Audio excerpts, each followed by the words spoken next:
Hello, my name is Peter Hottie. I'm not here to talk about machine learning. I don't know much about it. I'm certainly not an expert. I am here to talk about JavaScript, specifically JavaScript beyond the web platform. I have some experience there, having delivered my first embedded consumer product powered by JavaScript over a dozen years ago. I am a co-founder of Moddable Tech, creators of XS, the only modern JavaScript engine for resource-constrained devices. I am also chair of ECMA TC53, the ECMAScript Modules for Embedded Systems Standards Committee. TC53 is defining JavaScript APIs for low-level device operations like digital, serial, and network sockets. From there, we're building up to sensors, displays, and more. Our work allows devices to boot directly to JavaScript, putting scripts in complete control of the device. This workshop is about machine learning APIs and JavaScript in the browser. I'm here to explore how it might be extended to low-cost, resource-constrained embedded devices. That would be a big win because the web is just part of the world of digital devices. If developers could share their machine learning knowledge, experience, and even code across more devices, that can only accelerate availability of products that benefit users. Before going further, I should explain what I mean by a low-cost, resource-constrained embedded device. You might have in mind a Raspberry Pi, an inexpensive Linux computer used in some embedded systems. I have something much, much more constrained in mind, something that can't run Linux or Node. My favorite example is the ESP8266 from Espressif, a $1 module that includes a CPU, some RAM, Wi-Fi, and flash storage. Moddable runs modern JavaScript, the ECMAScript 2020 standard on these. Provide another $1, you can get the ESP32 with 4 times more memory, 2 CPU cores that run 3 times as fast, and Bluetooth Low Energy.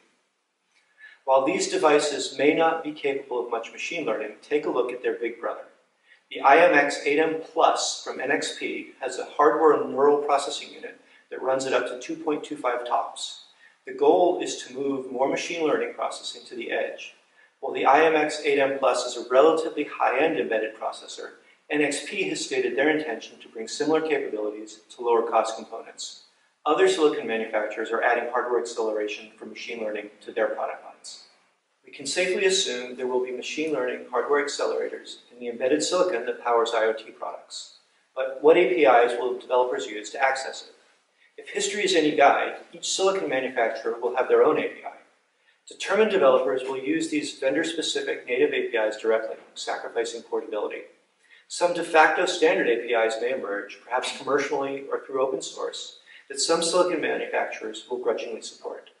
But what about JavaScript? While these devices can run JavaScript, they often cannot run the JavaScript APIs used on the web because these devices typically have around 1% of the memory and CPU power of a web host. Web APIs are designed to be powerful, complete, and convenient. That's great for computers and mobile, but it doesn't migrate to embedded. 2 patterns and 1 anti-pattern have emerged from my work with JavaScript on embedded systems that may be relevant for bridging machine learning JavaScript APIs between the web and embedded systems. In some cases, it is practical to use the same JavaScript API on both web and embedded devices. The W3C sensor APIs are a good example. They give access to sensors in a phone, such as the accelerometer and light meter. The APIs are very simple, making it practical to implement them on resource-constrained embedded systems. In fact, for embedded system uses, it turns out the W3C sensor APIs are too simple.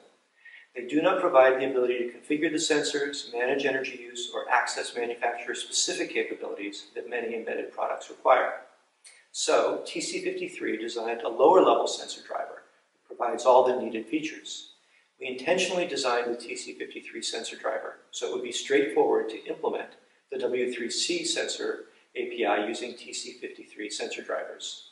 For example, no mapping of sensor data values is required. The TC53 sensor drivers normatively adopt the W3C sensor values. In other cases, the JavaScript API from the web is impractical on an embedded device. The serial API in Chrome is a good example. Nearly every embedded device has a serial connection, and there's nothing fundamentally different about serial between a computer and an embedded device. Unfortunately, because Chrome's serial API is designed to be convenient to use on the web platform, it makes extensive use of asynchronous promises and powerful but heavy streams. TC53's serial API provides similar capabilities through a much smaller and lighter API. To avoid unnecessary differences, TC53 adopted the naming conventions of Chrome were practical. What's particularly interesting is that we found it was possible to implement the TC53 serial API using the Chrome serial API, effectively emulating the embedded JavaScript API in the browser. This might feel a bit upside down, but it provides a single serial API for both the web and embedded devices, allowing increased code sharing. One word of warning. I would caution against the anti-pattern of creating a light version of any web API to use on embedded. Light versions are a subset of the full API. They are almost always painful to use for a couple reasons. First, developers expect the full API and are annoyed as they discover the differences. Second, because the light API looks about the same, developers try to use it to perform the same operations as the full API, but on less powerful devices. The results are always disappointing. It is better to have a dedicated embedded API and a dedicated web API that share concepts and operations to the extent practical. That gives authors of libraries and frameworks a foundation to build APIs that support both for specific domains, or to emulate the embedded API on the web, as we've done with Serial. To close, I hope this W3C initiative will consider including low-cost, resource-constrained devices in its scope of work in some way. My impression is that it may be feasible.